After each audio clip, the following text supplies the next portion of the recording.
Assalamualaikum warahmatullahi wabarakatuh. Perkenalkan, nama saya Maimunah Ibrahim dengan NIM 231135, kelas 4 Administrasi Negara, mata kuliah Ekologi Administrasi Negara dengan dosen pengampu Citra Lesa, SPSI MSI. Di sini saya akan menjelaskan masalah ekologi administrasi negara Indonesia dengan ekologi administrasi Thailand. Ekologi administrasi negara adalah studi tentang bagaimana pemerintah, administrasi publik, dan kebijakan pemerintah publik. Konsep ini menekan bahwa faktor-faktor seperti budaya, politik, ekonomi, dan sosial di suatu negara dapat mempengaruhi administrasi publik dijalankan. Perbedaan ekologi administrasi negara antara Indonesia dan Thailand dapat dilihat beberapa aspek sebagai berikut. 1. Budaya dan nilai sosial. Di Indonesia, nilai-nilai seperti gotong royong, musyawarah sangat berpengaruh dalam pengambilan keputusan dan pelaksanaan kebijakan. Budaya kolektivitas ini sering tercermin dalam pendekatan administrasi yang lebih inklusif. Di Thailand, budaya hierarki dan penghormatan terhadap otoritas lebih dominan. Hal ini dapat mempengaruhi struktur birokrasi yang lebih terpusat dan formal. 2. Struktur politik. Indonesia memiliki sistem pemerintahan demokratis dengan desentralisasi kekuasaan di tingkat daerah.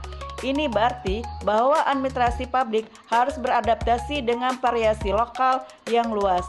Thailand, meskipun juga memiliki elemen demokrasi, sering mengalami perubahan politik yang signifikan, yang termasuk intervensi militer.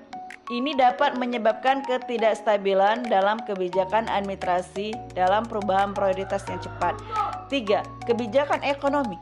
Ekonomi Indonesia yang beragam dengan sumber daya alam yang berlimpah mempengaruhi fokus administrasi pada pengelolaan sumber daya dan pembangunan infrastruktur. Thailand segera dengan ekonominya lebih terfokus pada industri dan pariwisata, mungkin memiliki kebijakan administrasi yang lebih condong pada pengembangan sektor-sektor tersebut. 4. Pengaruh globalisasi. Kedua negara dipengaruhi oleh globalisasi. Dapat direspon mereka bisa berbeda berdasarkan prioritas nasional dan kapasitas institusi. Mungkin misalnya Thailand mungkin lebih agresif dalam menarik investasi asing di sektor manufaktur dan pariwisata.